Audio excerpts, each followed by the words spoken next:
Alrighty guys, I am back. As promised, I have here is the Metal Build Sinanjo.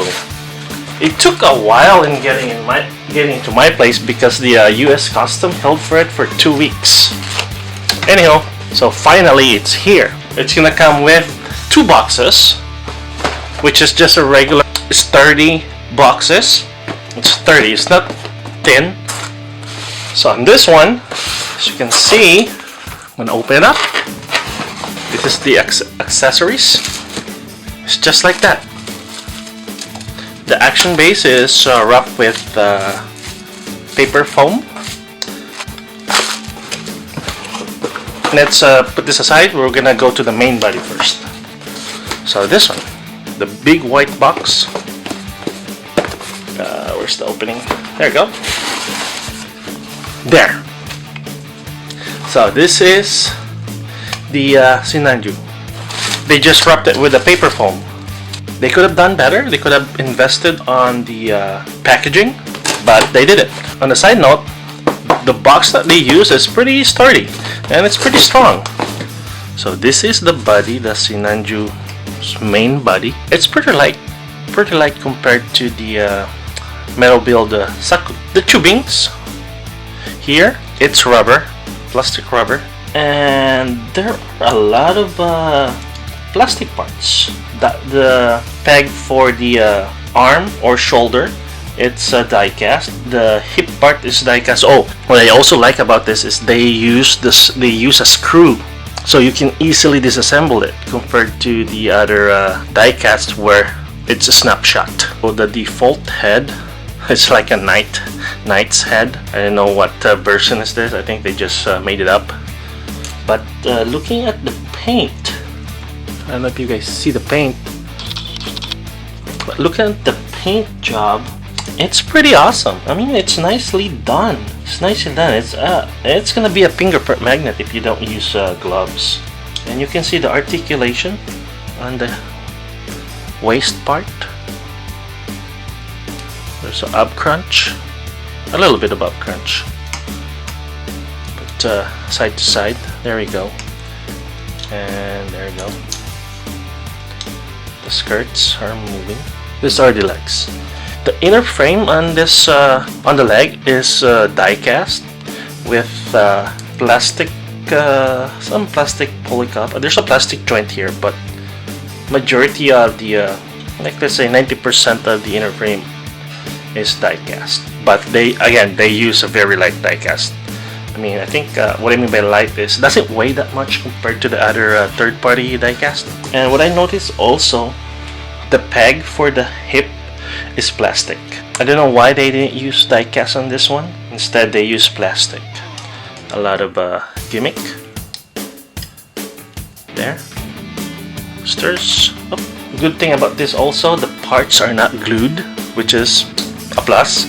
Not like the Sasabi. Some parts are glued, and this one on the Sinanjo, what I noticed is parts are not glued, so you can easily take it off. Let's see the articulation. Oh, nice! It can bend all the way through there, and you can see it's die cast right there. You can move that way. You can move sideways, front and back, front and back. And front foot, you can move it, and the toe, the tip of the foot, articulation right there, and the armor can go. And also again, they use a screw method. They didn't pin it down. Even the you can see here the joint here that swivel this ankle. They use screw. Not like what I saw on the Sasabi or the Metal Club Kshatriya. They use pin to secure the joint. And this one is screw. And again, the paint job is phenomenal. Look at that shine. I don't see any bubbling of the paint. Yeah, the only down part, what I see is the peg right here, it's plastic. But the rest are die cast. The inner frame, even the foot, the sole of the foot is die cast right here. On the Sasabi, it's plastic. Yeah, let's go with the arm and shoulder armor. That one right here. It's pretty light. I was not gonna do the articulation part, but I did anyway. So you can bend all the way like that. You can rotate. There you go. The arm is actually connected to the shoulder, so you can't separate them like the Sazabi or other, like the majority of the model kits. You can't separate the shoulder from the arm kits. It's connected. It's connected right here. The burner, the shoulder plug or armor. There you go. And again, the paint is phenomenal. The inner frames are die cast. I think, let's see. Let me check if this is a die cast also. I can't really tell. I can't really feel it because I'm wearing gloves, so I need the screw to. Yeah. This part right here, the joint that holds the lower arm and the upper arm, is plastic. This is plastic right here, but the rest of the inner frame of the lower arm and upper arm are die cast. So yeah, and again, they use a lightweight die cast. There we go. The two side boosters with batteries. 9 batteries. Let's go with the shield. The paint job is nicely done on my copy, but the back of the shield is just plain gray, and there's no die cast on it. It's all plastic. You have the gas tank here. The gas tanks, plastic, nicely detailed. They use dull paint on it. It's not metallic paint, but the red piece here is a metallic paint. It's shiny. It's part of the shield and also the beam rifle. There. It's a plastic. Well, yep, you can place it here. Come on. There. There's an attachment holder. There you go. And let's go with the beam rifle. And there we have it, the beam rifle. Right there. I mean, it's nicely detailed, nicely painted. Maybe some scratch here, but that's an easy fix. It's lacking of decals. There's no decal on it. But again, see, we could disassemble this. Oh yeah, you can easily disassemble it. You can extend the bazooka. Again, it's plastic. It's not die cast. Remove this. Yeah, actually, you can remove the hyper bazooka bullets. There, it's nicely painted, and the beam gun is right here. I think you cannot. Yeah, you can't remove this. I wish we could, but oh yeah, you can actually. Yeah, you can remove it. It's just tight, but I don't wanna remove it right now. I don't wanna risk damaging it. Maybe later on. Just take out the mini barrel right here, and as you can place it again here.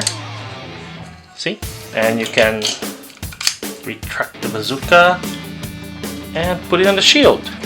On the base stand, you are gonna need 2 batteries, 2 12-volt batteries. It's a small 12-volt batteries. It's smaller. The size is about the AAA diameter, but it's shorter than AAA. So you're gonna need 2 823, which is this. It'll cost you around about $5 or $4, depends where you bought it.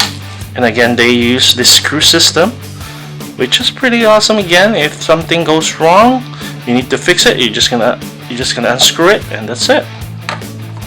Same with the base stand. Light up base stand. There you go. And the light. There, pretty bright.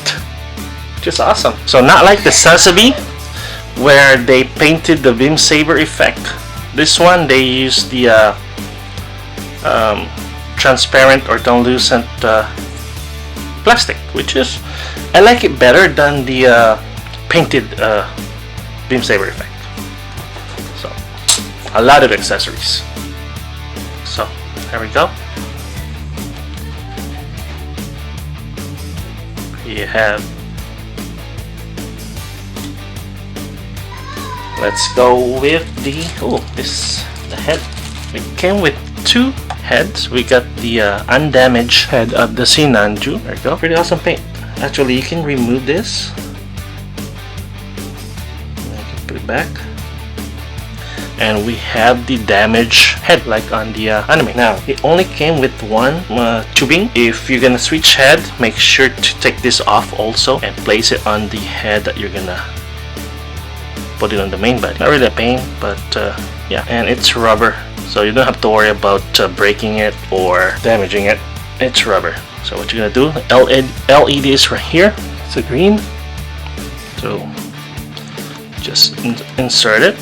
That's the way you insert. Yeah, there you go. And let's turn on the LED. There. Look at that. The damaged head of Sinanju. Again, the paint job is phenomenal. Alright guys, I am back with the fully assembled 1/100 scale metal build Sinanju. Despite the packaging nightmare, the action figure itself, it's pretty much well built.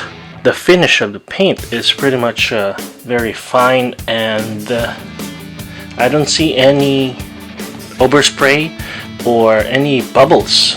Actually, the finish itself is pretty slippery and shiny.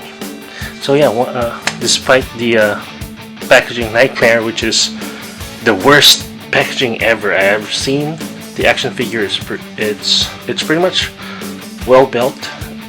The inner frame is die cast. They use a lightweight die cast on it. It doesn't feel that heavy, but it's die cast. It came with a lot of extra parts and accessories. One, it has a lot of beam saber effect, different kinds. You can actually display the action figure with all the beam saber effect, just like a while ago when I did the stop motion rotation. Also came with 4 sets of hands. We have the open fist for the beam saber, and we have the open hand, and we have the closed fist,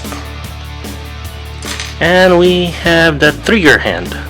The only problem on the hands is that it came disassembled, which what I mean is you have to connect the thumb and the 4 one-piece fingers right here into the main hand. What I did is I just glued the thumb so that it won't fall down. Actually, it's not really secure if you don't glue it. So this is what I'm talking about. So once you glue the thumb, it's pretty much secure. Like on this hand right here, I glued the thumb. It's pretty much secure. The thumb will not fall down. That's the only down part. Is the hand didn't come in one piece. You really have to assemble it or put it together, or yeah, you really have to put it together and glue the thumb part.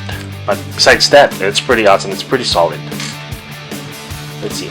Also, on the Sazabi, the extra fuel tank is separate to the socket of the main body. On the Sinanju one, actually, it doesn't. You can't really move it independently. It's fixed. It's actually connected to the to this plastic. It's one piece that pegs in on the main backpack. So yeah, it's actually fixed. That doesn't really bothers me. The booster nozzle where the LED are placed, they use transparent booster parts versus using a die cast one or a solid plastic or chrome painted plastic. Yeah, So they use the transparent one, which is a little bit a downside for me. This metal build is a battery eater. Why a battery eater? Because it needs 9 377 or 376 batteries. Base requires 2 12-volt A23 batteries. I didn't do a stop motion on the legs and the knee, also on the ankle, because the joints are so tight. But anything else, it's a pretty solid action figure, well articulated. The paint is nicely done. It has a lot of accessories, and there's no loose joints or whatsoever. It's just nicely done. The only down part is the packaging. It's a nightmare. The packaging is a nightmare. But besides that, it's an awesome masterpiece. My suggestion: I wish they use die-cast on the hip, which is doesn't really bother me. Also, I wish they paid more attention on the packaging. I highly recommend this Sinanju. They're going for $150, I think, yeah, plus shipping. Compared to buying a model kit and painting it, it'll cost you more. So this is a cheaper alternative if you want a painted, detailed up Sinanju. But if you are a modeler and if you love building, you love painting, go with the model kit. But if you're like me, I love building, I love modeling. Now I don't have any spare time to paint or do modification of model kit. This metal build Sinanju is perfect for me. And again, it's my preference.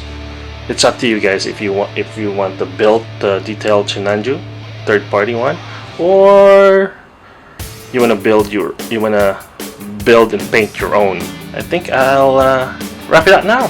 So if you guys have any question, leave a message below or send me an email. And if you haven't subscribed, please subscribe. And also don't forget to like my videos. Alrighty, I'm out. See you guys. Bye.